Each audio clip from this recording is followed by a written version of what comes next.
Hello everybody, welcome to our IAPT webinar for September. It's the 1st of September today. That seems to have gone by very, very quickly. So I'll just go through some brief housekeeping points. Lines are automatically muted when you enter the webinar. So if you could use the chat function, the Q&A, to ask questions, we'll try and get through as many questions as we can, either by focusing on those that are most liked, so do use the thumbs up facility, or by trying to theme the questions as much as possible.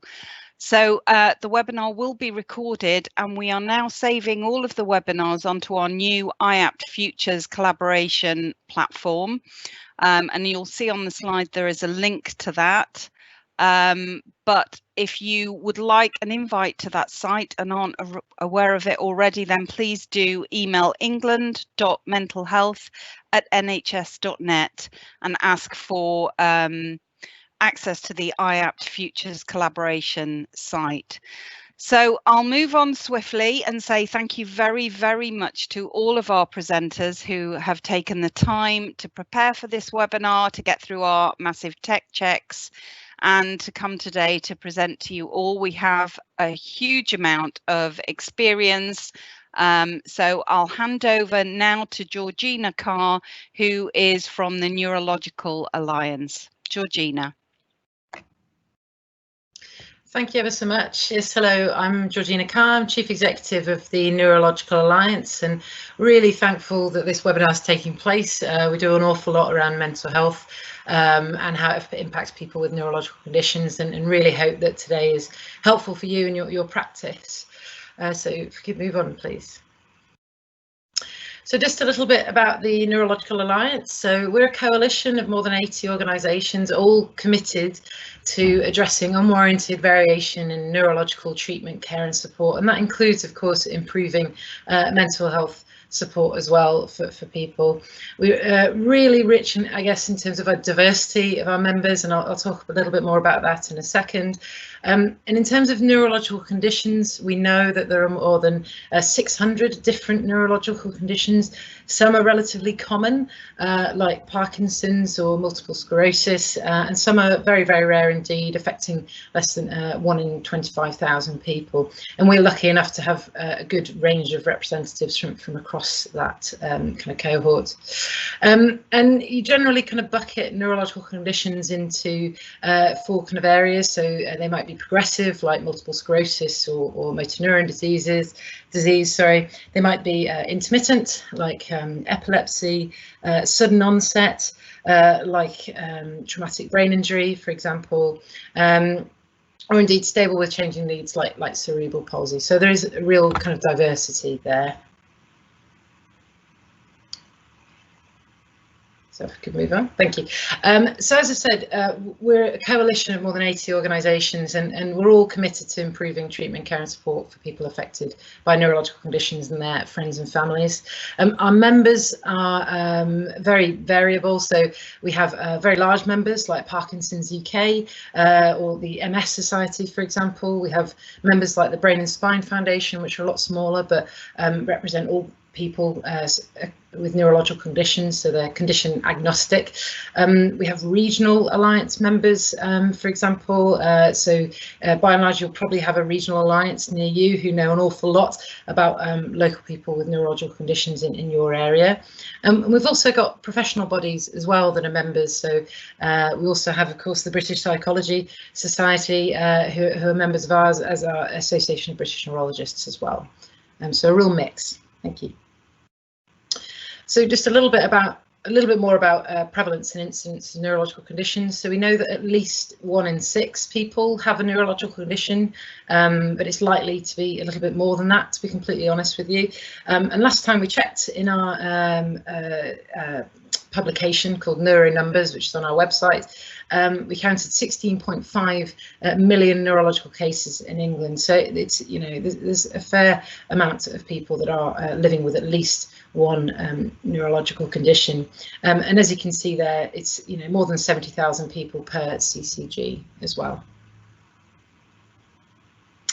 So at the Alliance, we do something called the Patient Experience Survey. So it's a really rich data set of, well, what's life like a neurological condition? And the last time we did that was in 2018-19.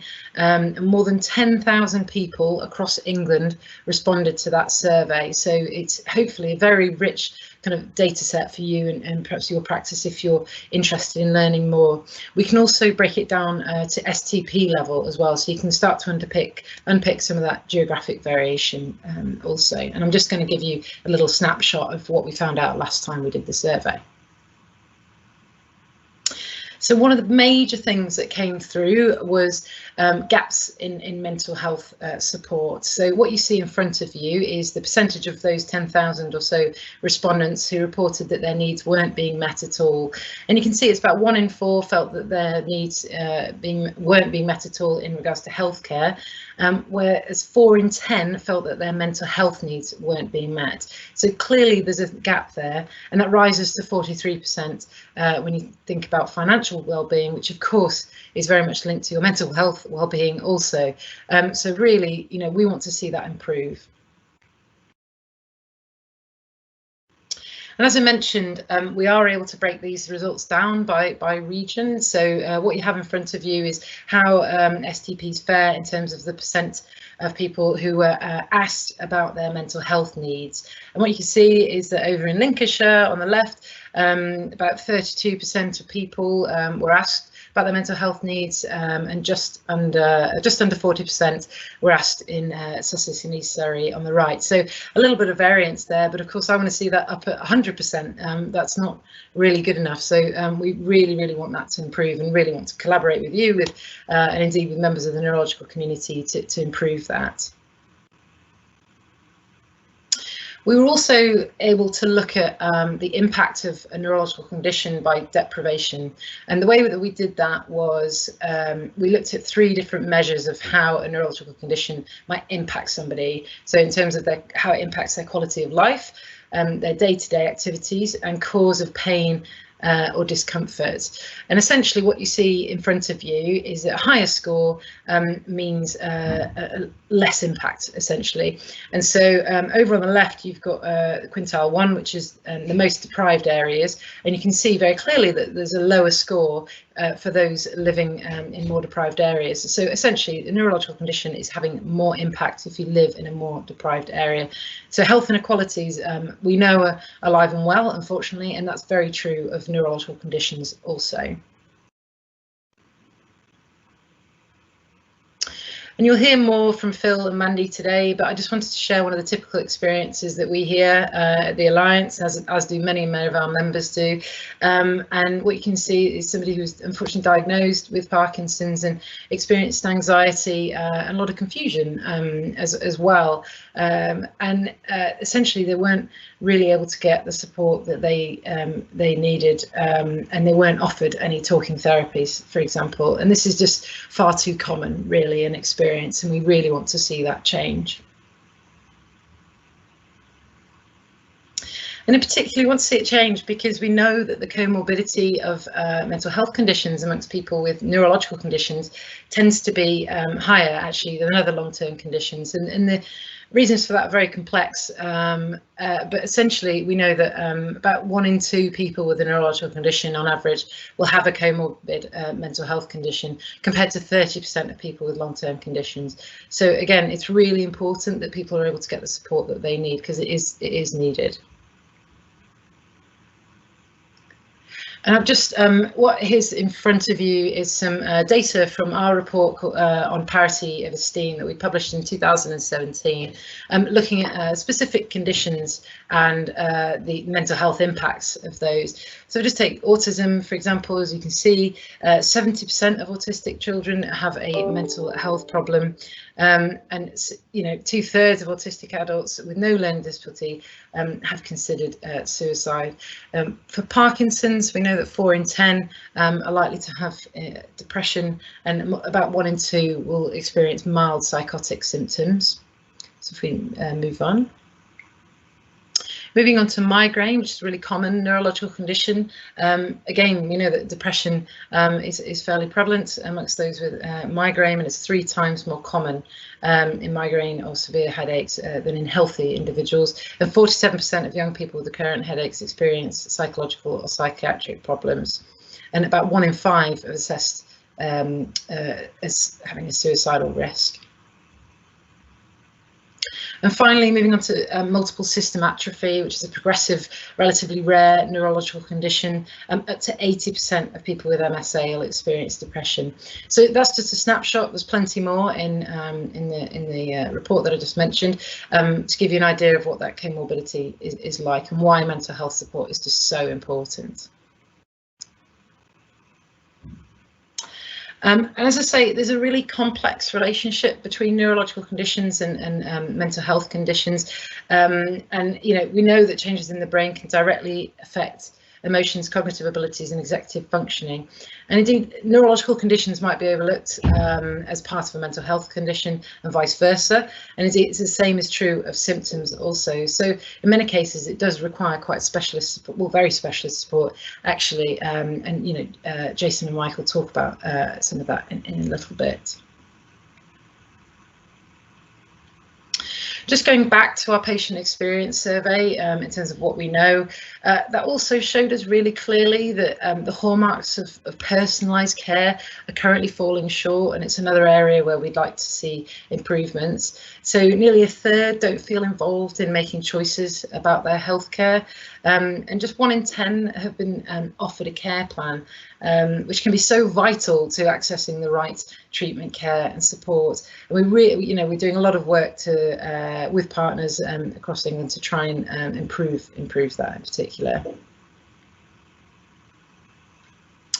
We also know, when you think about the neurological workforce and specifically the kind of neurological mental health workforce, there's a lot of variance there in terms of the availability of support. And in general, we know that actually we don't have enough neuropsychologists and psychiatrists per person that might need support. And then if you look more broadly at the neurological workforce, we have about, I think it's 1 neurologist for every 4 in France, I think 8 in Italy. If you think about epilepsy nurses, for example, we need at least, I think, 300 more to meet the demand. So actually we do need sustained investment also in our recruitment and retainment of our workforce as well, to make sure that we're meeting those mental health needs.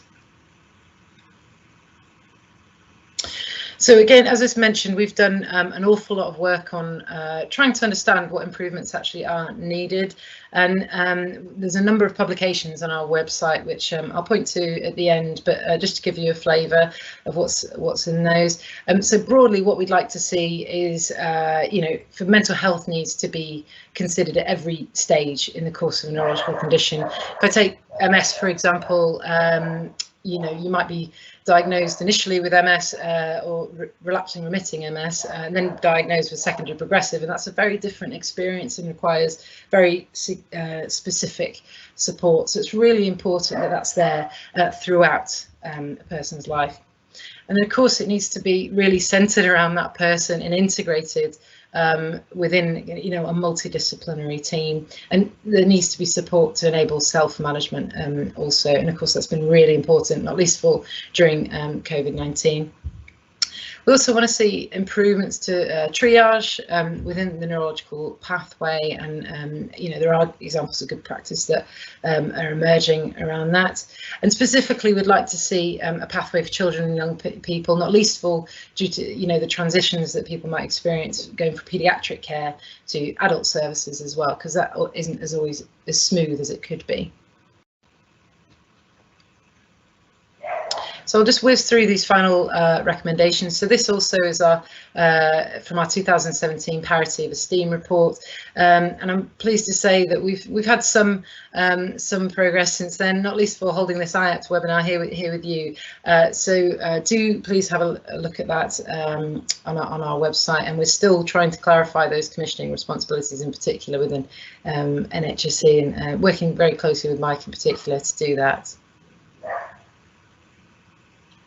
Another resource that's there for you if you'd like it is our mental health consensus statement that we worked on with our 80 members. So it's a really good, I guess, kind of community statement of what needs to change and the support that is available to you. Also, much of these recommendations mirror those from our parity of esteem report, things like building the evidence base around neurological conditions and mental health conditions, really importantly clarifying commissioning arrangements, and of course supporting specialists and non-specialists alike in their work. So if we move on. And then hot off the press, we've just published a report from an away day that we held actually in 2019 with a lot of different partners, but it was convened by something called the National Neuroscience Advisory Group, which is essentially a national multidisciplinary group that I co-chair. Again, you know, professional and patient groups all coming together to think about how we can improve neurological care across the country. And one thing that happened is we held an away day last year to talk about mental health provision and practically what needs to change. So it's a really good resource if you just want to kind of get into the nuts and bolts of this in a bit more detail. And again, it's all available on our website at the Alliance.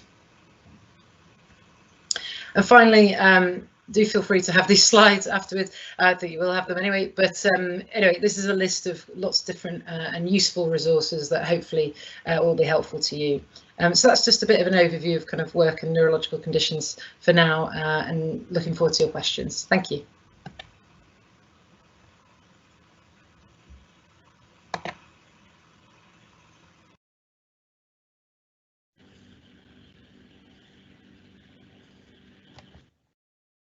Now we have Mandy, who lives with dystonia, just to talk about her journey with living with a neurological condition. Thank you, Sarah. Hi everyone, I am Mandy Young, Group Coordinator for the Berkshire Dystonia Group. I've lived with cervical dystonia for over 30 years. Mental health problems often go hand in hand with dystonia because of the nature of the disease and various ways it presents itself. There are sometimes genetic factors involved in dystonia, or some dystonias are triggered by medications relating to some psychological conditions. Sometimes it is not known how the dystonia has developed. I'm here to give an insight as to some of the emotions and difficulties faced by myself and other people living with dystonia. I recently asked members of a dystonia chat line to comment about mental health and dystonia, and one lady typed, "I find I don't live anymore, I just exist," which I think summarises how many of the estimated 100,000 people living with dystonia feel. Dystonia is a neurological condition which presents itself as muscle spasms and contractions causing tremors and posturing. In my case, my head would shake, causing a no or yes action and head turning. It would appear sometimes as though my whole body was shaking. Imagine a life with constant pain and tremors and how that would affect you. Speaking with others, there is a lot of anxiety surrounding dystonia. Anxiety about standing out and other people's perception of you, and fear of the symptoms such as tremors and posturing appearing. It causes embarrassment and a lack of self-confidence. There is often a constant state of feeling emotionally drained, stressed, depressed, anxious, desperate and exhausted amongst those living with dystonia. Social anxiety can be a big issue, as dystonia can be such a visible condition and cause embarrassment and the feeling of being different. Dystonia can affect speech, which makes communication difficult and is then isolating. It can also affect swallowing, which makes eating solid food difficult or impossible, and facial expressions, which both have an impact on social interaction. It can also affect the eyes, leading to constant blinking, or problems with the eyes closing leading to blindness. My journey began in my teenage years, although for others it can start earlier or later in life. I would be talking with friends when my head would turn to the side. That's embarrassing, I thought. I must stop doing that. I would feel shaky after exercising, and my hands would go into a cramp when I was writing. I was curious about what was happening, but decided it was best not to talk about it. I would try to hide it. I felt anxious and began to experience panic attacks. I left school at 17 and hopped around jobs. In one of my roles, my boss at the time told me jokingly to stop shaking, which was mortifying. For me at the time, the worst thing someone could do was to mention the shaking and bring attention to it. I didn't know what was happening to me, and other people were noticing. Travelling and courses were difficult because of the embarrassment and anxiety that I would be feeling. During this time, I visited my GP to find some help. I believed at the time that I must be suffering from anxiety and depression. What else could it be? My GP prescribed various antidepressants. I found Prozac fairly useful for a couple of years, psychologically speaking. I was too embarrassed to mention the shaking to my GP and could hide it a little by adopting a way of sitting or standing. I felt ashamed that I couldn't be a stronger person. I attended therapy sessions, one-to-ones and group therapy. It seems strange now, but I couldn't work out what was happening to me. I felt alone with this thing that I had, and I felt like an odd person. I realised though that I was finding it difficult to look to the right. I attended a group therapy session where we were asked to do a relaxation exercise. I knew from the start that this would be difficult. When I laid down and tried to relax, the spasms became evident. The therapist picked up on the movements and thought maybe there might be something else going on. She wrote to my GP suggesting this, but at the time he thought this wasn't the case and she must have got it wrong, a missed opportunity. He prescribed propranolol, which at the time helped a little with the movements, and I felt a little calmer.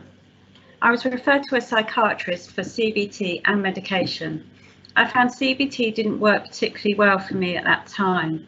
The psychiatrist prescribed mirtazapine, which helped me to sleep, which was important, as lack of sleep I found later makes dystonia symptoms worse.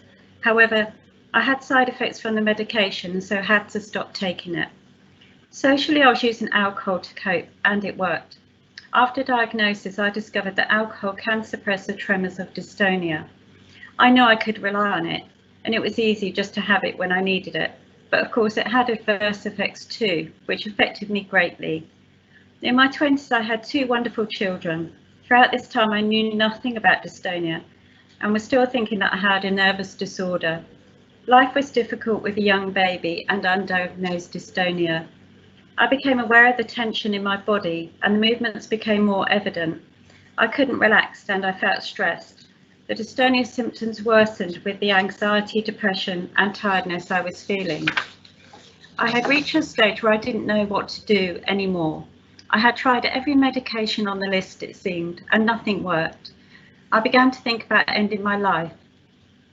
My children were still very young, and so I thought could grow up with a different, capable mum without the issues that I had.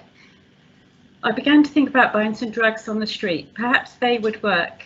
I was desperate and at the end of the line. I booked a final appointment with my GP and was surprised to see a different GP sat at the desk and asked if there were any other treatments I could try. I felt desperate but resigned too. He looked at me and asked if I had been referred to a neurologist. I replied no, it wasn't something my GP thought was necessary. Fortunately, he disagreed and referred me to Dr. Hyman, a neurologist. I had my appointment with Dr. Hyman, who asked me to sit on a chair for a few minutes so he could observe me. He was very kind and said he knew it would be difficult, but just to let the movements go where they wanted. He was surprised by the severity and wondered how my condition had not been picked up on before then. He seemed to know how I felt and asked if I was suicidal. He diagnosed dystonia. I had never heard of the condition. I was relieved that finally, after 10 years, I now had a diagnosis. I asked why was it when I was drinking alcohol that it would go away, as this aspect confirmed to me that it must be psychological. The answer was that the part of the brain involved in dystonia is also affected by alcohol. I still found it hard to believe, but started on botulinum toxin injections. I was a little worried about having injections in my neck, but it was okay and something that you got used to. Botulinum toxin injections, although painful at times, worked very well for me. I had great relief from the symptoms for several weeks at a time. There was a common fear, though, that injections would not work or fail to work as well as they did previously, and also the fear that they would stop being effective, which happens occasionally. I joined Dystonia UK and received regular news reports. I relied on these as they gave information about different conditions, personal stories, and the hope from research projects. I didn't feel so alone and was given hope about future treatments. Symptoms of dystonia would be draining. I would lay on the sofa at night holding my head to keep it still. I found it hard to sleep due to muscle spasms. I felt emotionally and physically exhausted. My neck would feel stiff and painful every day, and I was finding the botulinum toxin injections were becoming less effective and short-lived. Life with my family was good, but with my head still wobbling and my body shaking, things like watching school plays were difficult. Children would stare at me, and all I wanted to do was to hide away. I asked my GP if I could take diazepam because of the anxiety I was experiencing. He was reluctant but agreed, and I found these very helpful because, of course, they are muscle relaxants. I was on a dose of 5 milligrams daily, which I still take now. I attended dystonia group meetings where I met a lot of other people with dystonia. Sometimes I found this difficult as seeing other people with dystonia shake and wobble would set off my own. It was during one of these meetings that I heard a speech by Dr. Mark Edwards. He was talking, amongst other things, about deep brain stimulation. The operation was getting really good results. It had risk, of course, but it seemed an acceptable risk. It was psychologically, I was struggling and didn't really want to go out. It was easier to stay in and not meet people. When I did go out socially, it would involve drinking heavily, and that was something that I wanted to stop. But brain surgery, was that really something I could put myself through? After consultations and tests at John Radcliffe Hospital, I was offered deep brain stimulation. It was a difficult decision to make, as in my mind I was struggling with a diagnosis, although I didn't disclose this. But what if the consultant was wrong? And what if what I really had was a psychological problem? And what if it didn't work? What if I died on the operating table? I sought counselling to get things clear in my mind and decided this was the only way forward for me. I had the operation in 2012 and everything went to plan. I was surprised and relieved that I didn't experience much pain at all and how quickly I recovered. Over the next few months, things changed. I noticed little things like when I yawned, I didn't have a tremor, and leaning back in the bath, again, I didn't have a tremor. I didn't have to constantly battle the tremors when I was falling asleep or when I was watching TV. My self-confidence grew quickly as the movements became almost imperceptible. I felt happy and could relax my body for the first time in many years, and I could sleep. I had quality of life back again. There are still times now when I get some little movements, mostly when I'm feeling anxious, tired, or a meal. I'm left with some agoraphobia and social anxiety, but these feelings I find are manageable and have diminished significantly. I'm aware I have been one of the lucky ones, but at the same time I think of those who struggle day after day with physical and emotional difficulties, some without any hope of finding an effective treatment. Thank you for listening to me today. I'd like to point out too that this month is Dystonia Awareness Month. But if you have any questions, then I'm happy to answer them at the end of this presentation. Thank you.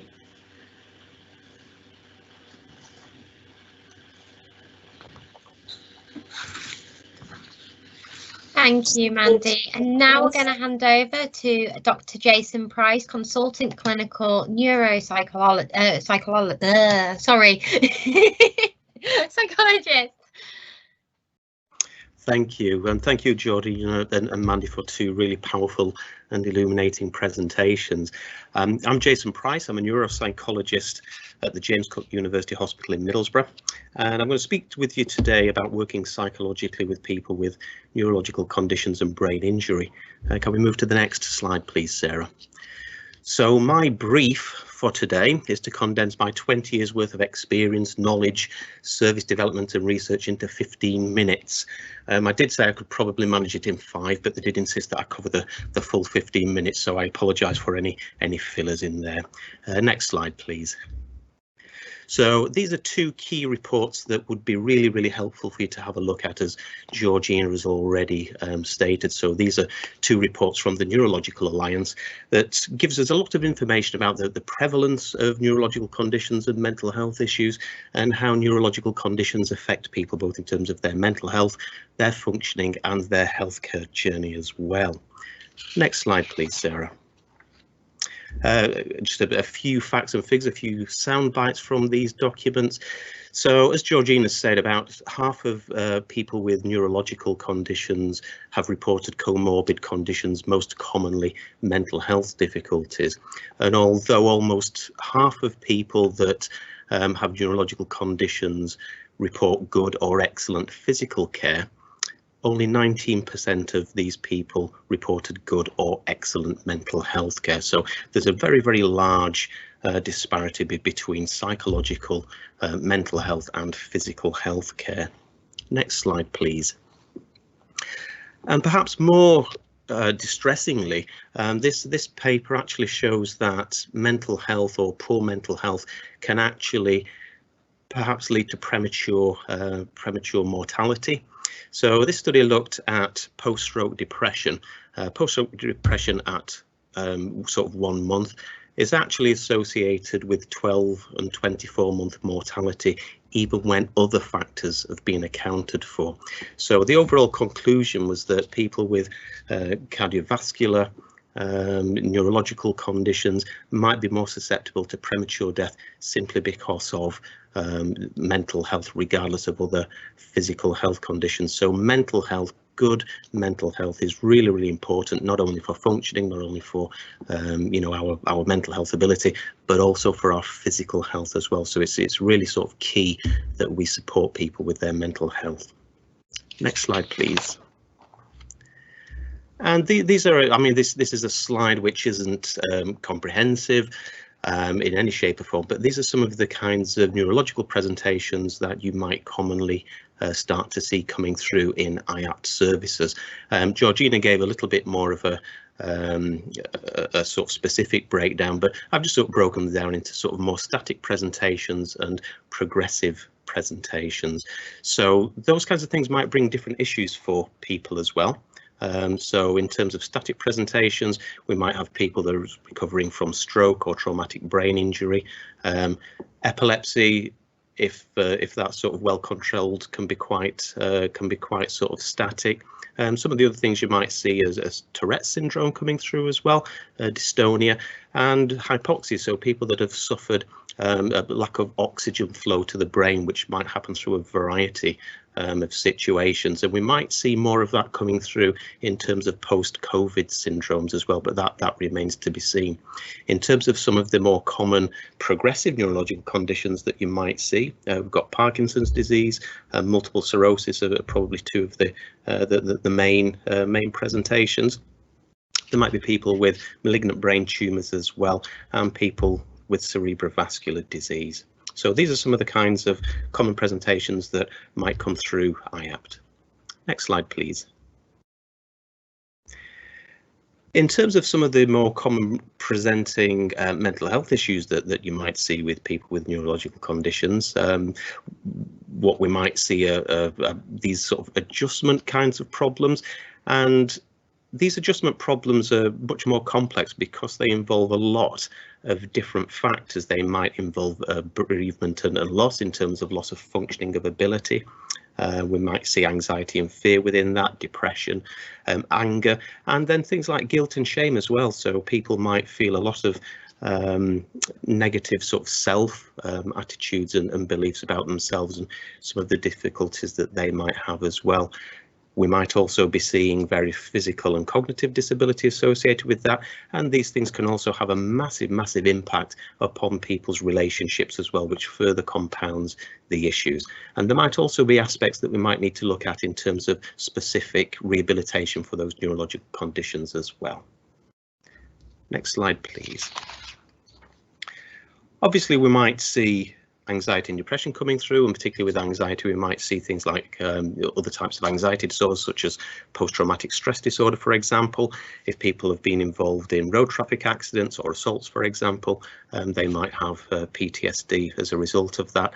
Also, people can experience severe trauma reactions when given a diagnosis of a neurological condition, something which might be very, very frightening and distressing to people as well. We then move on, and a lot of people are going to have cognitive issues, and most commonly what we see are problems with memory and attention.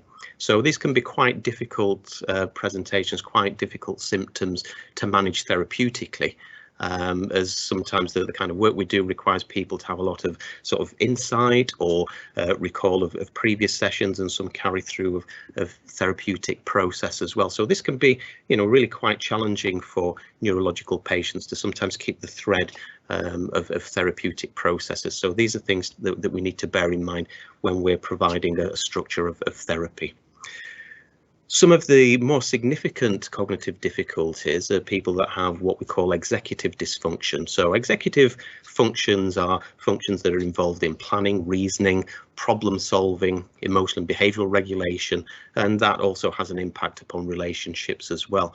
So these kinds of difficulties, neuropsychological difficulties, are really, really difficult to help people to manage, and it has a massive impact upon people's relationship as well. So these are quite sort of difficult symptoms to manage, again, from a therapeutic perspective, and it might be that these kinds of symptoms are better sort of addressed by more specialist neuropsychological or neuropsychiatric services. We also have delusions and hallucinations, which might be part and parcel of the neurological disorder. We can get problems, obviously, as a result of medications as well. And people also have, with neurological conditions, have a lot of other comorbid conditions, including fatigue, pain, other comorbid health issues, which might be a direct effect of the neurological condition, but might also be secondary to medication, and also pre-morbid mental health issues as well. Next slide, please, Sarah. So one of the key things to note, and as Georgina's already stated, that mental health problems tend to exacerbate neurological symptoms as well. So it's really, really key that for good holistic care, we do need good psychological support for people with neurological conditions. Next slide, please. So in terms of interventions, summary of evidence and experience, really, there's mixed evidence for therapeutic, psychotherapeutic intervention for people with neurological conditions. Specifically in relation to CBT, there's mixed evidence, and really I think what the overall gist of it is that CBT can be effective, but we might need to consider some degree of modification to that. That it's not as straightforward as just applying CBT models that we would in mental health over to people with long-term conditions and neurological conditions. So obviously people with long-term conditions, neurological conditions, you know, have a lot of sort of significant fears, anxieties, worries about what the future might hold, and their ability to engage with those symptoms and to make some meaningful change as well. One of the things that we tend to find is that if we give quite a lot of homework, that tends not to happen. People's lives with neurological conditions are very, very complicated, very, very effortful, and if people have associated cognitive difficulties, a lot of focus on homework can feel a bit too heavy, they get forgotten, and then we tend to sort of sometimes reach a little bit of an impasse. So what I would say is that in terms of working from a CBT perspective, perhaps a greater focus on the B part, the behavioural work. Behavioural activation seems to work quite well, and that's evidenced by some of the research in stroke, for example. More focus on values-based living as well. So when we're trying to help people find motivations and trying to find out what really makes them value their lives, this is really key in helping people in terms of behavioural activation as well, finding things that gives their life meaning and purpose, as it does for all of us. Perhaps some focus there on basic sort of problem solving, helping people think through some of the difficulties they're having, and if there are some more sort of tangible or practical solutions with that. And really, overall, we need a greater liaison with other involved professionals. And the collaborative care model, as advocated by the NICE Clinical Guideline 91, suggests that this is not only the best model in terms of helping people with their mental health symptoms, but also has the best economic value as well. The other thing we need to consider working psychologically is that there's usually a lot more systemic and carer involvement or partner involvement in working with people with neurological conditions, that maybe a lot of the time we need to sort of work with other people to help support that person as well. So those one-to-one face-to-face interactions might be useful, but we might also need to bring in other members of the family or that person's social support network. Next slide, please, Sarah. So this is just a nice little schematic, really, that just highlights what I think is most helpful, and it just gives you a bit of a cue as to what might be helpful for people with more or less cognitive or communicative ability. And this is a model produced by Ian Kneebone, who's a consultant neuropsychologist now residing in Australia. And again, this is sort of stroke related, but applies equally as well to any kind of neurological condition as people experience similar kinds of symptoms, cognitive symptoms and communication symptoms as well. So that's just quite a nice heuristic to have a look at and to try to help to modulate where you want to put your therapeutic efforts. Next slide, please. These are the three sort of key models that I've personally found very, very helpful, and that is sort of more supported by the evidence base as well. So motivational interviewing, the behavioural part, behavioural activation of cognitive behaviour therapy, and acceptance and commitment therapy all seem to work very, very well together and support each other. In terms of motivational interviewing, there's good evidence in terms of preventing post-stroke depression at 12 months with very, very early motivational interviewing. There's the CALM study, again, another stroke study looking at behavioural activation. And we're starting to move now into more evaluation of those third wave, new generation cognitive therapies such as acceptance and commitment therapy, which tends to be very, very behavioural orientated, but also very, very values based as well. So thinking about those three therapeutic approaches working in tandem and helping to support your practice with the evidence-based underpinning those kinds of therapeutic models, I think are very, very helpful for people with long-term neurological conditions. Next slide, please, Sarah.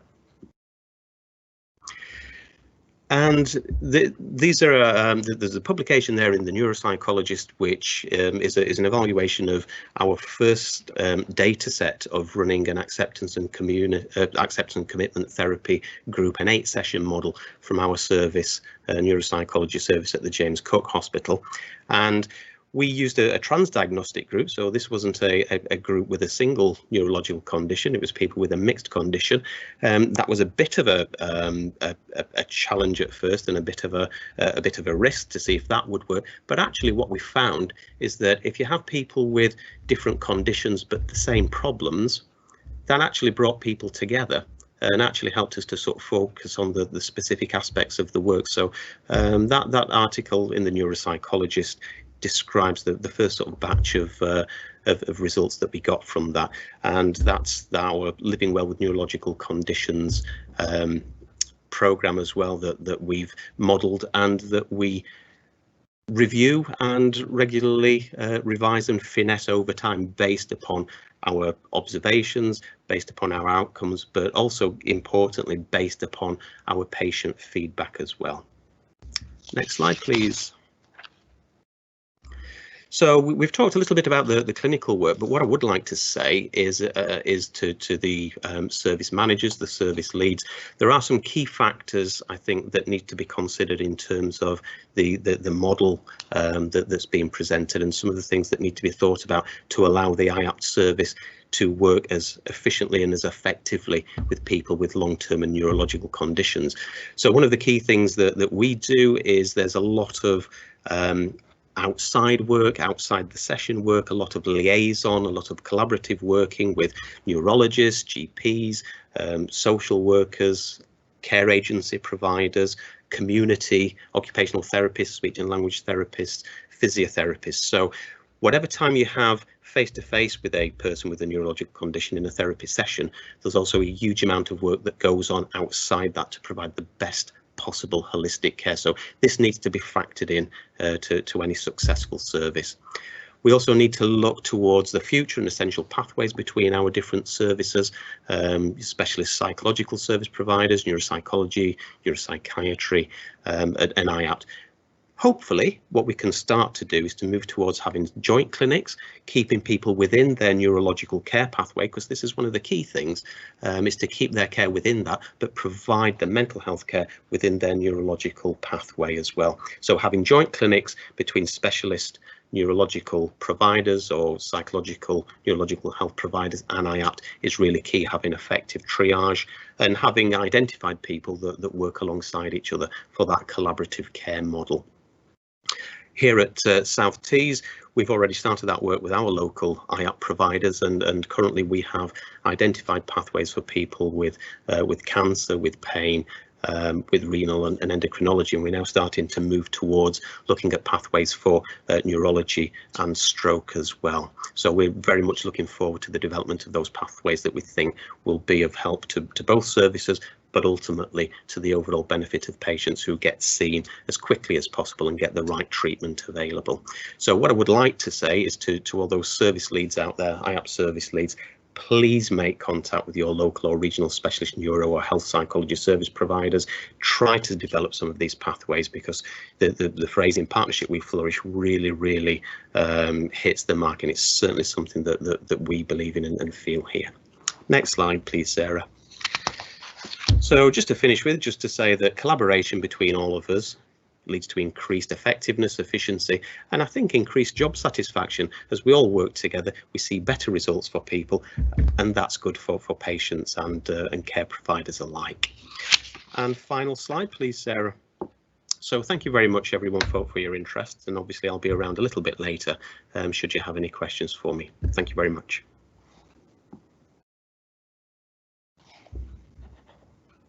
Thank you so much, Jason. Now, next up, we have Dr. Michael Dinley from the Wilson Neurohab Services. Thank you, Sarah. If we could go on to the next slide. So my brief, not dissimilar to Jason's, was to think about neuropsychiatry and the difficulties that people have in terms of accessing mental health services. And this is where it all goes wrong, right in the 17th century. So Descartes separated the mind and the brain, and forever since we've had this massive divide in the mind and brain continuum, and that is played out across all of our services. We have mental health services, we have neurosciences services. Next slide, please, Sarah. And to a degree, that's been played out in the geography of services as well. So these are the two hospitals, St George's Hospital on the left and the New County Lunatic Asylum in Surrey on the right. They're in separate places. The one on the left, St George's Hospital, is now a very nice hotel, 5-star hotel up in Hyde Park Corner. Next slide, please, Sarah.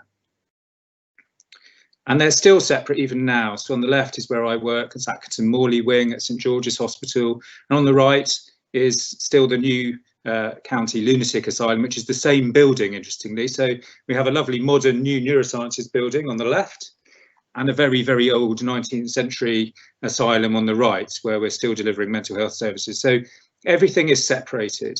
If you think about your day-to-day work and what you do with people, people aren't separate things. They don't come in with brain problems or mind problems. They come in with their difficulties that they want to be resolved, just as Mandy was describing earlier on. And sometimes it can take many years to get to the point where somebody gives you an explanation, gives you a diagnosis, gives you a plan of treatment.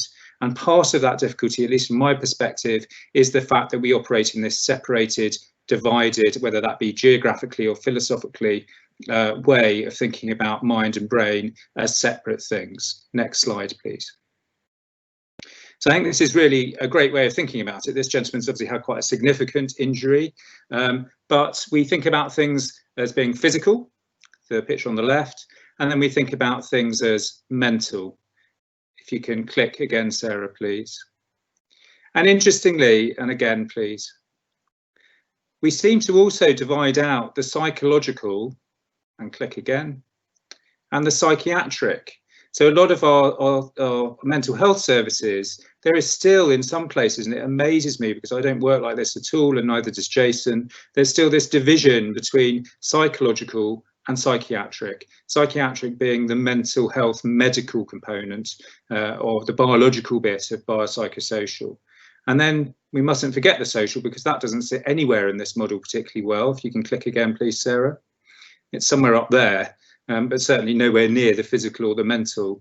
And I'm hoping that some of the sea change in the delivery of our services with integrated care systems is going to start to really think critically about how we integrate physical, mental health, social care together. Next slide, please. So this is a very common story for me in clinic. I work predominantly with people with brain injury, right from the time that they come out of intensive care, sometimes in intensive care, all the way through their journey back to recovery, back to work in vocational rehabilitation and beyond. And this is a story which is true. So John, he's in hospital, he's had a road traffic accident, and the orthopaedic doctors, the bone specialists, have said there's nothing more that they can do. He's ready for discharge. They're not really thinking about his brain injury. I have actually heard orthopaedic surgeons say, we just do bones, we don't do brains. But the occupational therapist who's working on the ward is really concerned about John. He's still in what's called post-traumatic amnesia, the period of time where day-to-day memory doesn't return from the point of the injury. And he's also very low in mood. And there's a neurologist who visits the ward who says, well, we don't really look after people after head injury because I'm a neurologist. So there's another problem there for this patient in terms of his brain injury isn't being looked after by a brain specialist, it's being looked after by a bone doctor. And then the neurosurgical team say that they don't want to see this gentleman because he's not having surgery, so they don't need to see him. The mental health team within the hospital, the liaison mental health service, say he hasn't got a severe mental illness, and so they can't get involved, and that they think that the brain injury needs managing. And then the rehabilitation team say that he doesn't have any high complex needs to be managed in neurorehabilitation, and they'll see him in clinic once he's returned home to the community to have community therapy. And the community therapy team have an 18-week waiting list. And at the moment, particularly during COVID, they're not seeing people face to face. And they say that they also won't see anybody that's being seen by their local IAP service. So what I'm trying to demonstrate with this vignette is that there are so many interfaces for our patients along their journey of recovery. And every time there's an interface, there's a problem in terms of thinking about people holistically and bringing all of these things together in a way which is beneficial to our patients, not a barrier to them accessing the services that they need. And I would ask all of you to think about this, because I know that I, at some point in my career, have been in this situation where as a team, we've not taken somebody on because of another problem that they have that we think is outside of our area of expertise. This still happens in community mental health teams and other psychological services, mental health services, even now. Next slide, please, Sarah. I don't think it's all that unusual for us to be thinking about neurology, psychology and psychiatry together.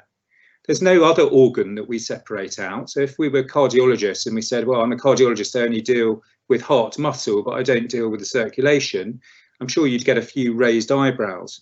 So why is the brain different? Why do we have people that look after neurology and people that look after psychology and psychiatry when those things go together really well? And I think Adam Zeman here describes that perfectly when he says, diseases don't come to doctors, but patients do. And the processes by which patients detect, describe and ponder their symptoms are all eminently psychological. Next slide, please. So cognitive, emotional, behavioural involvement, just as Georgina was pointing out earlier on, all of those things are common in neurological conditions. Psychological upset and distress can present as neurological symptoms in functional neurological disorder, for example, and also in Mandy's description of what she was describing. Neurological conditions can cause psychological symptoms. Also, Mandy was describing that and gave a very good example. And neurological conditions can directly cause psychiatric manifestations. So new onset psychiatric, psychological symptoms as a result of neurological conditions. So they all inhabit the same space. They're things that we shouldn't have to think about as separate and divided out and not integrated. Next slide, please. John Stone and colleagues, in terms of thinking about how we formulate our understanding of disease, point out very well that disease is only one cause of symptoms. So, for example, the top left-hand corner in multiple sclerosis, demyelination can cause disease symptoms, but there are also physiological processes that can cause symptoms, psychological factors. For example, if you're having a panic attack, getting pins and needles or paresthesia, psychological factors drive symptoms. And of course, sociocultural factors, for example, the welfare state, can be something which maintains symptoms inadvertently as well. So there are lots of causes of symptoms. Disease is just one of the things. There are psychological, physiological and sociocultural factors as well. Next slide, please. Simon Stevens, in trying to describe the 5-year forward view for the NHS, I think very articulately demonstrates how important it is that we have this triple integration between health and social care, which is physical and mental health, and primary and specialist care. And that's where we're moving towards now. We're doing it during a period which is remarkably difficult in terms of the pandemic, but we are seeing that starting to happen through the integrated care systems that are developing. Next slide, please, Sarah. And that's all supposed to be based around the patient. The patient has to be right at the core of this. The patient journey needs to be seen as the thing that we're bringing together without all of these artificial barriers along the way, which don't allow for integration between all of those factors. Next slide, please. I was asked specifically to talk about the Neuropsychiatry Specification. There is a National Service Specification for Neuropsychiatry, which was agreed just before COVID, for specialised neuropsychiatry services which are being delivered from neuroscience centres. I was also asked to try and say a little bit about the difference between neuropsychiatrists and neuropsychologists. At a very basic level, neuropsychiatrists are medically trained. They often have training not only in psychiatry, but also in neurology or another neuroscience discipline, and they will have had specialist training in neuropsychiatry as well.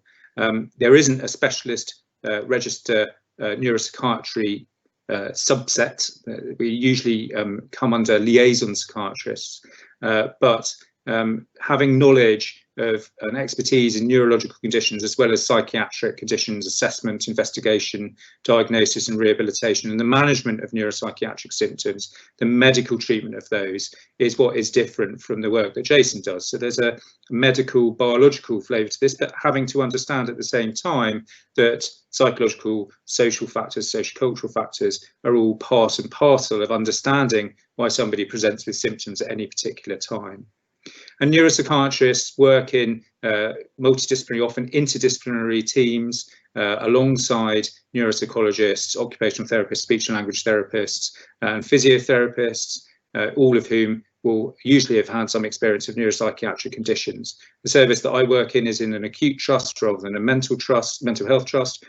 So I work in a completely integrated, seamless way with my neurology colleagues and my therapy colleagues. And we work in that interdisciplinary way. We don't just say, oh, there's no psychiatric problem, therefore I'm not going to be involved with this person. Now, what I found is during the course of doing that piece of work over the last 5 years is that I'm identifying mental health problems, mental illness in people that come into hospital for many other reasons that have never been diagnosed or assessed or identified before and are causing significant problems, and often, certainly in the context of brain injury, are one of the risk factors for the person having had their injury in the first place. So this kind of work of thinking in an integrated way and assessing and looking for mental health problems in people with neurological conditions is absolutely critical to being able to help people in a holistic way. Next slide, please.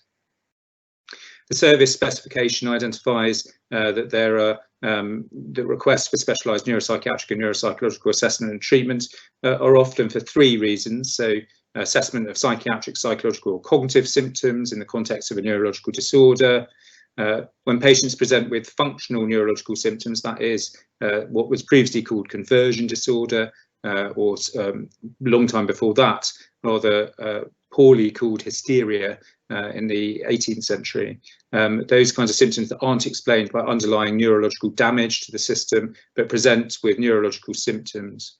And then those people who present with psychiatric or psychological symptoms, where there's a clinical suspicion that those aren't explained by a psychiatric disorder, but are actually the beginning of a presentation of a neurological condition. So, for example, in Parkinson's disease, it can often be that predating motor symptoms of Parkinson's disease, there are non-motor symptoms, psychiatric symptoms, sometimes up to 7 years before the onset of motor symptoms. They may be the herald of an underlying neurological process. Next slide, please. So what do neuropsychiatrists bring to all of this? Well, I think the critical thing for me is the ability to make sure that you're treating the right thing. So it's all very well saying that symptoms can be managed and you manage things on the basis of symptoms and impairment. But if you're using the wrong treatment to manage those symptoms, then people don't get better. And I think that's where doctors are useful in some of this work. And I've given an example here of dizziness. So dizziness is a very common symptom, but it has multiple causes. So it can be seen in migraine, it can be seen in this thing which is called benign positional paroxysmal vertigo after head injury. It can also be seen in problems of the cerebellum.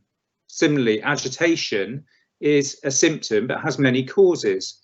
So withdrawal from drugs, being delirious because of another medical cause like an infection, or having a psychiatric illness like psychosis can all lead to agitation.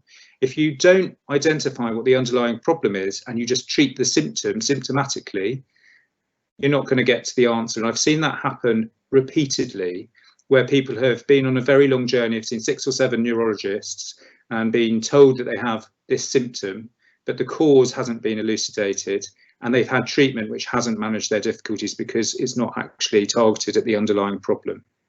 I just want to give you an example in an acute setting of this kind of diagnostic formulation. Next slide, please.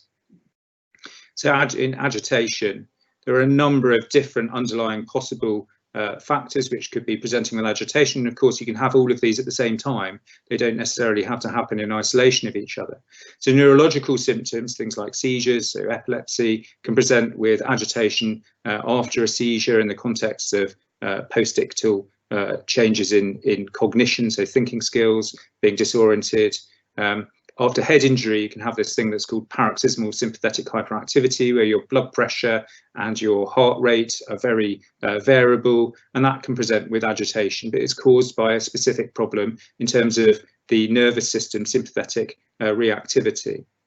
Medical problems, so infections I've already alluded to, pain, problems with management of sugar control, not having enough oxygen going to the brain, withdrawal from substances and alcohol in the early period of treatment, and also the side effects of drugs which are commonly used in both neurological conditions and psychiatric conditions.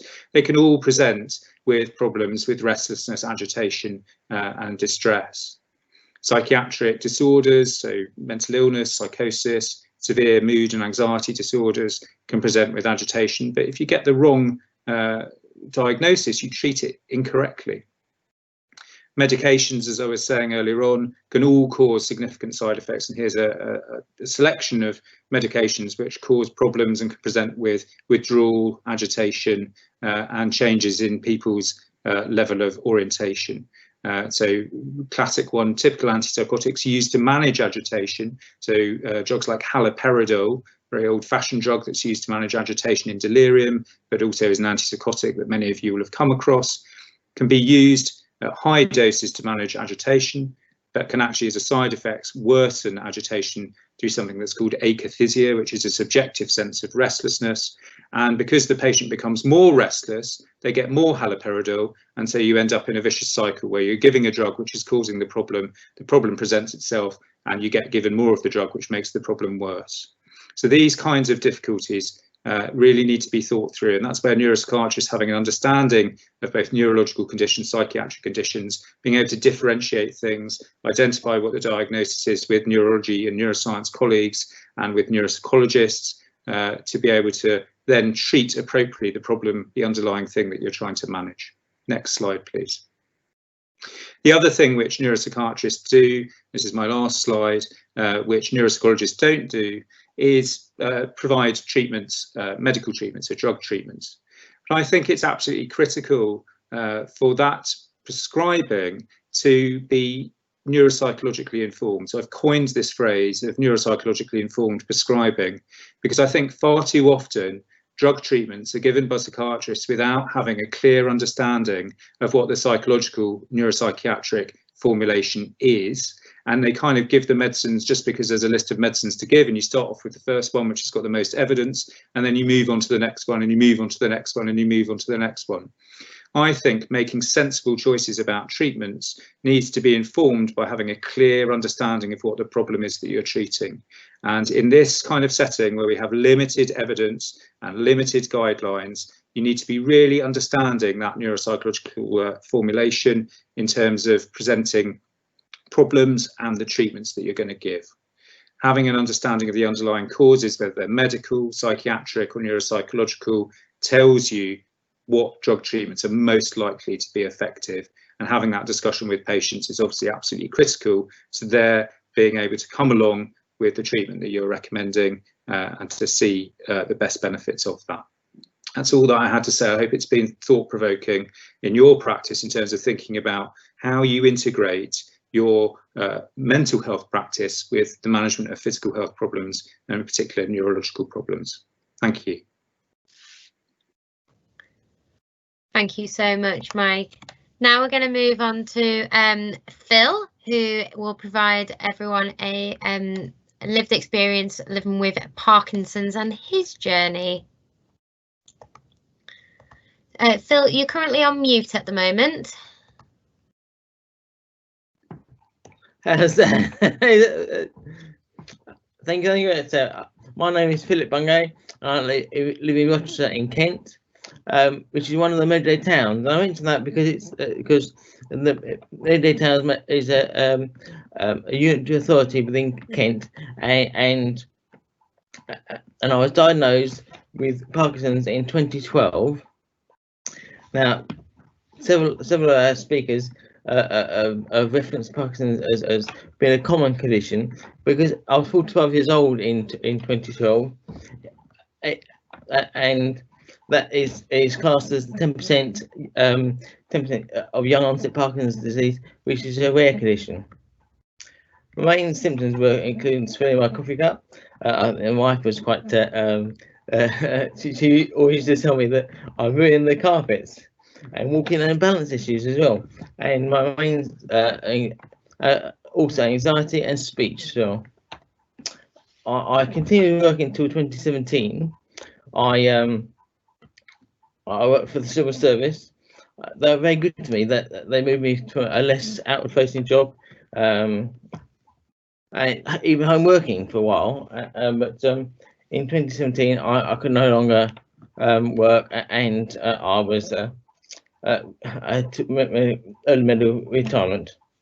But I was too young. I thought myself as being too young to go on daily activities. So I became the lead coordinator of the Parkinson's UK Midday Working Age Group, and I'm also the co-lead of the Midday Neuro Network. Similar, it's a regional. We've heard about the Neurological Alliance today. The Midday Neurological Network is a regional group associated with the Alliance.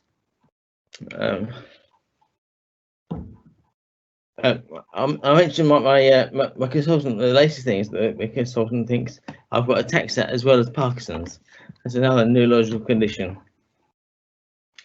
I think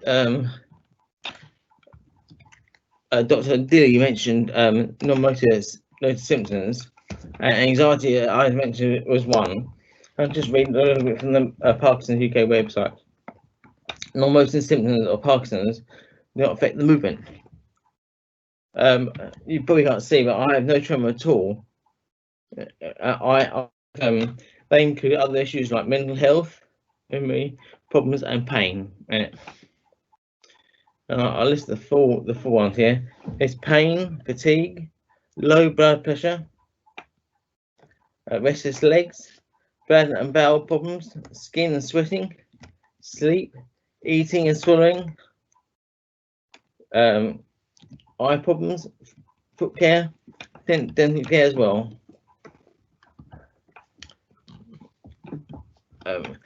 I tell her the anxiety is one of my main problems, and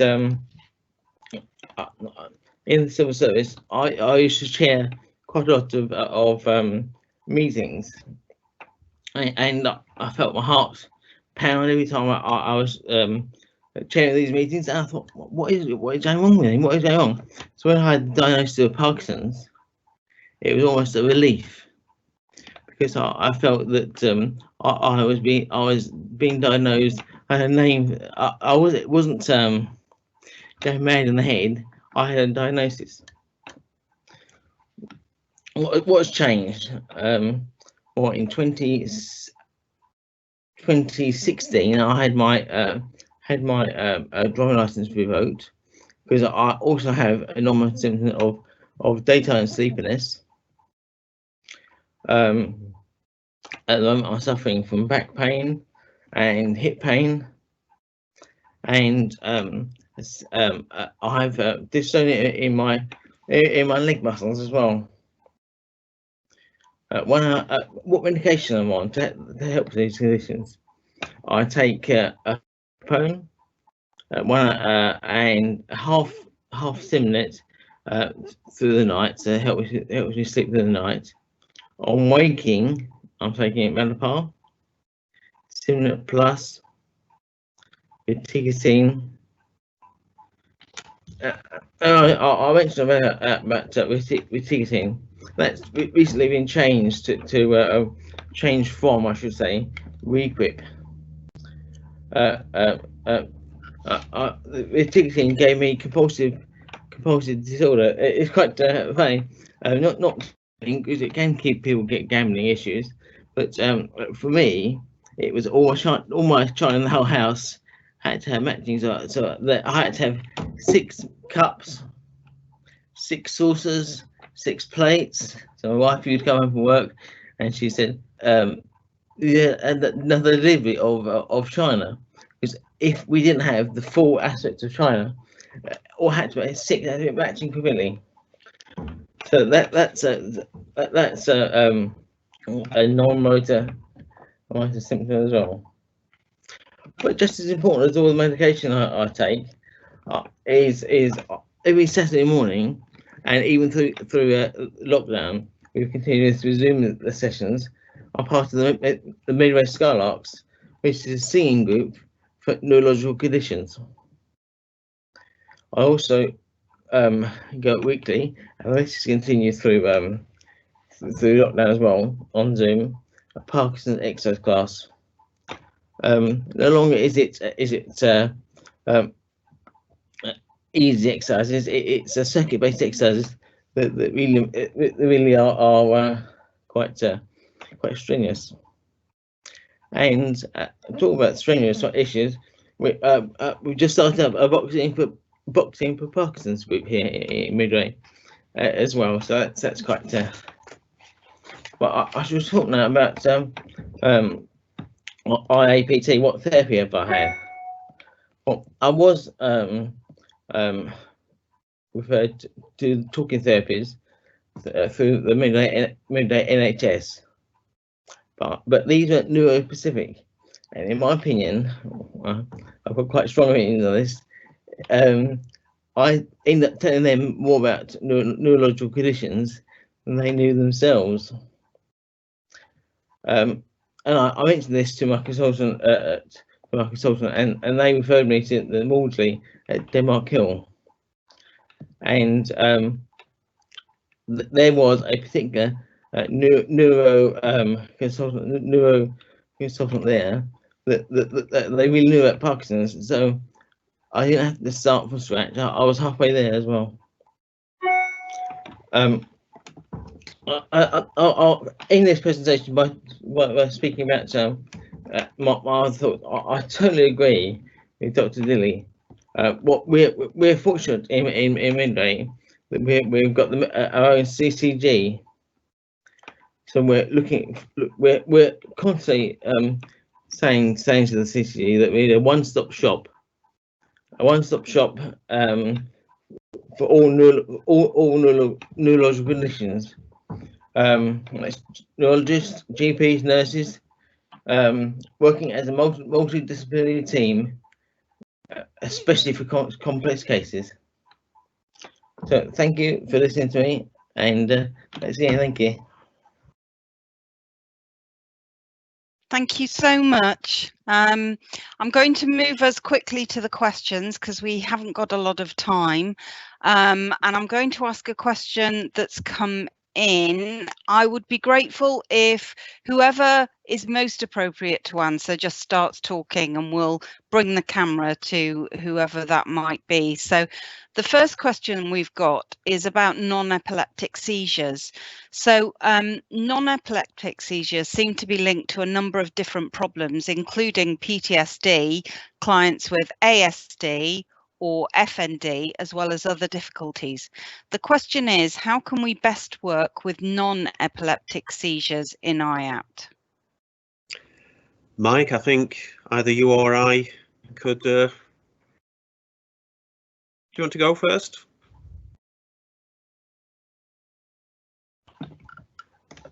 Mike, you're on mute. So thanks. Many of you will have heard of the CODES trial, which has just been published in the last month or so, which was a multi-centre randomised controlled trial of cognitive behavioural therapy for non-epileptic seizures. And so there are nice clear protocols there, a treatment which is effective, delivered in outpatients. I think the comorbidities of functional neurological disorder certainly do include autistic spectrum disorder and obsessional compulsive disorder and compulsive personality disorders, and that might be part of the underlying difficulties, but the actual management of non-epileptic seizures isn't as difficult as it might sound, and maybe I'll let Jason say something about that. Yeah, certainly. We have a local dissociative neurological symptom disorder service, also known as FND, and various other names. And sometimes what we see when people come through is actually the symptoms are perhaps sort of secondary to some kind of a process that might be suitable for IAPT to treat. So it's almost, sometimes it's a PTSD plus kind of a syndrome, so there's a very sort of clear trigger, and what we can see there is that someone maybe needs some trauma focused work, for example.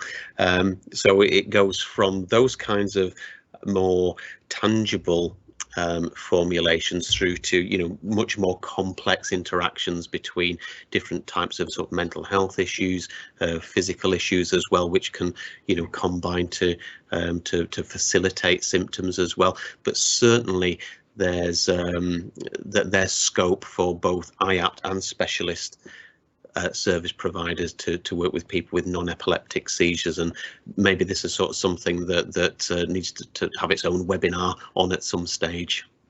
Lovely, thank you both. I think this is a question for you, Georgina. It's about the stats that you brought up in your early slides, and somebody said it's really useful to know that the stats include migraine, but does it also include functional neurological disorder? So yeah, we do have some evidence related to FND in our Parative Esteem report. It's related to a 2012 trial that looked at, I think it was prevalence of FND amongst people living with other neurological conditions, and found, I think, about 12% of people lived with functional neurological symptoms. But yeah, so there's certainly a lot more evidence in that report to go at. Lovely, thank you so much, Georgina. I think we've got another question here for Jason, if I'm putting this to the right person. It's the Living Well with Neurological Conditions course that you talked about. Mm-hmm. Is it available for other services to use? Is there a sort of, have you created a manual for it, and what would your thoughts be on that?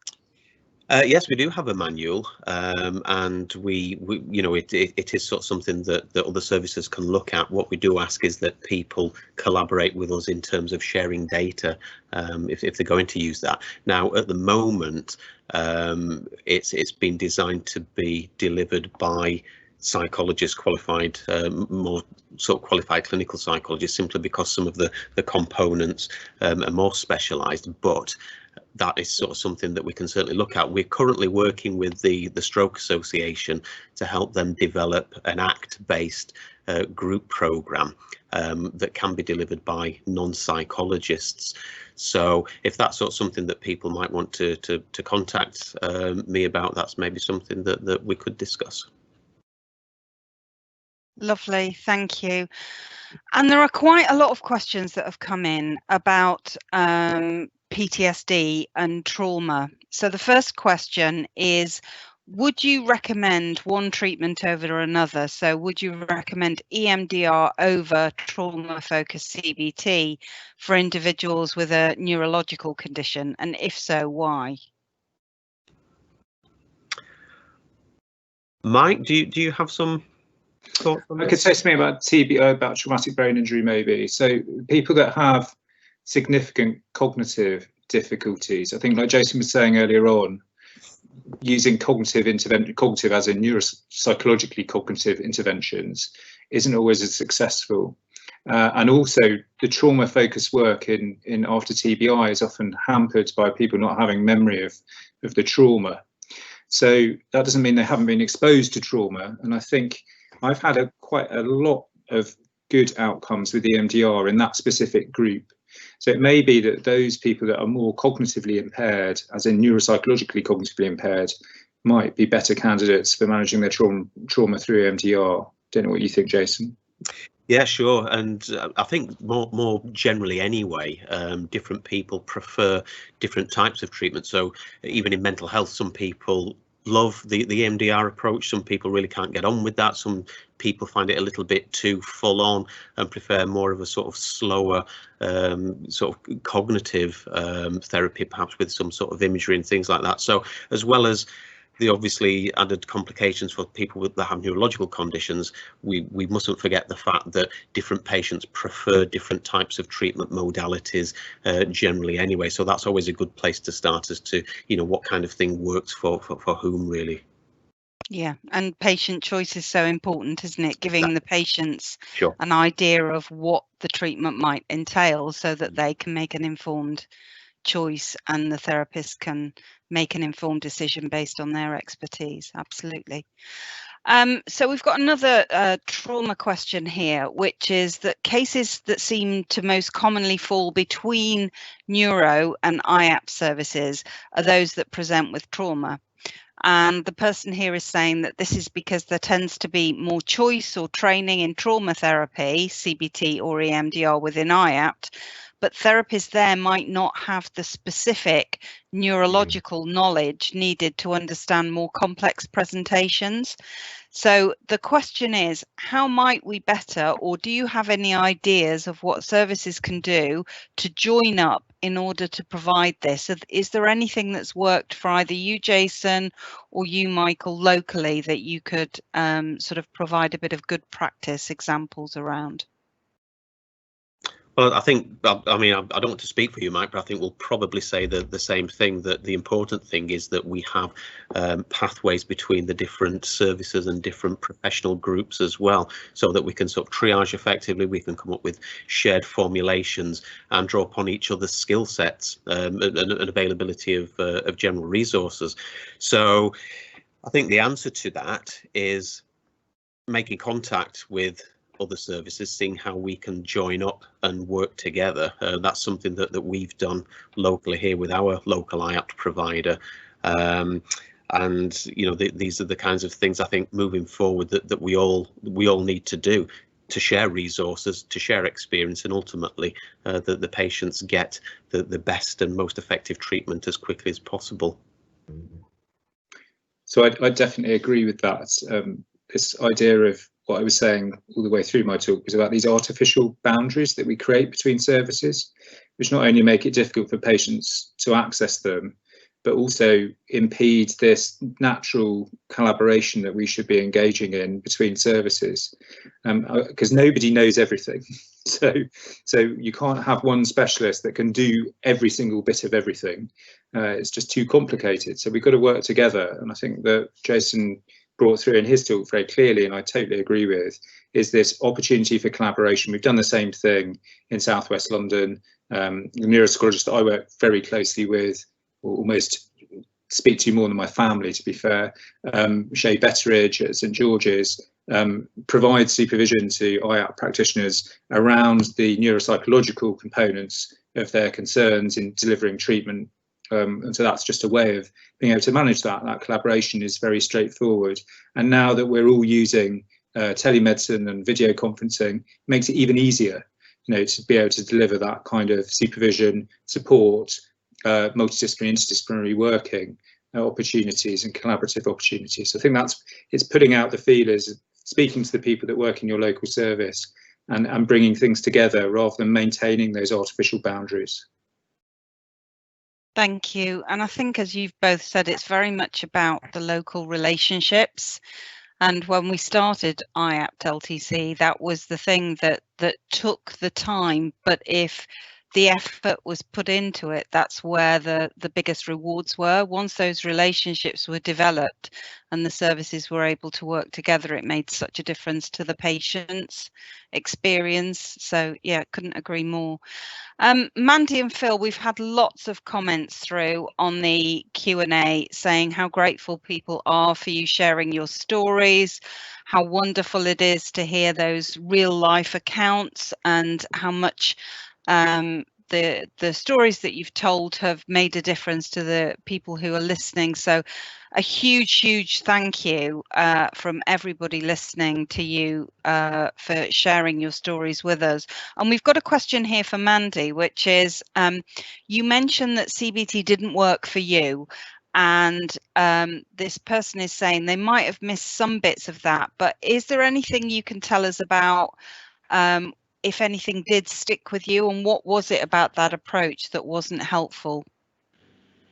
Yeah, so I wrote down a few notes on that. So at the time, I think I just wanted to stop the movements to stop. And to be honest, at the time, it was years ago when it was probably quite new, CBT. So I didn't believe that it could help, or I didn't believe I had the ability and the intelligence to deal with CBT at the time. But I think I just wanted to take a pill to make it go away. But also, I think it's a case sometimes of finding the right practitioner who works in the way that, you can relate to. Yeah, absolutely. That's lovely, Mandy. And sometimes, even if something doesn't work for you when you first try it, it's useful to go back to it and try again with a different experience. Yeah. Thank you, Mandy, for that. We've got a question here that may be for Mike and Jason, which is about, there hasn't been a lot talked about counselling or psychotherapy. Would either of you advocate for those approaches being useful in neurological conditions? So I would, yes. So I think whilst having a neurological condition is an important thing to understand, it doesn't fundamentally change you as a person.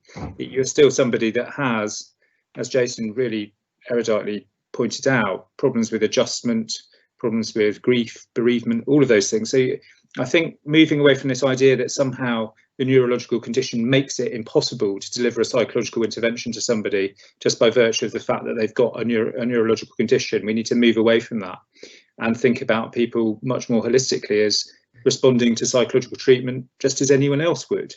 And so I think, yes, counselling is useful. Just a very specific kind of specialist comment around psychotherapy, so non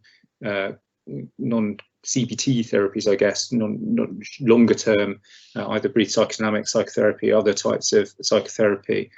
I found that remarkably useful in people that have gone through their psychological journey of understanding, in particular, their presentation in functional and neurological symptoms, and need some more longer term psychological intervention later on.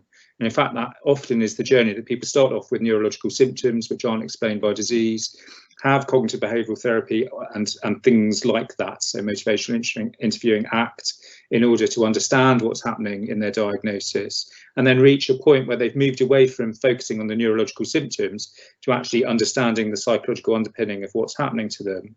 This is very specific to F&D, and psychodynamic psychotherapies can be very useful. Systemic therapies can be very useful in that regard. That's a very specific area. Jason, yeah, certainly, Mike. The other thing to mention as well is that in terms of counselling and psychotherapy, when we look at adjustment issues, we would rarely sort of get referrals asking to help people with things like guilt and shame, because they tend to get masked under, you know, much more common understandings such as depression and anxiety. But actually, when you start to unpick things, there might be a whole host of feelings and emotions and attitudes about that person's self-view, the view of the world, and how they interact with that. So having a variety of different therapeutic approaches is essential to work with this, you know, this really wide range of difficulties, mental health difficulties that people can have as well. So there's room for all different disciplines. There's room for all different therapeutic approaches here to give the patients the best possible choice. Thank you so much. And I don't think we've got time for any more questions, so I'd just like to extend my thanks to Georgina, to Mandy, to Phil, to Mike, to Jason for giving up their time today, and for Judith, who isn't here with us behind the scenes, but who helped set all this up and who I had conversations with starting off getting this planned. So thank you to all of you for your time today. And just a reminder for everybody on the webinar today that our next webinar is the first Tuesday of October, which I think is the 6th, and that will be very much focusing on step 2 interventions for panic. So I'm looking forward to seeing you all again next month, but in the meantime, thank you very much to everybody, and we'll speak again soon. Thanks. Bye. Bye. Bye.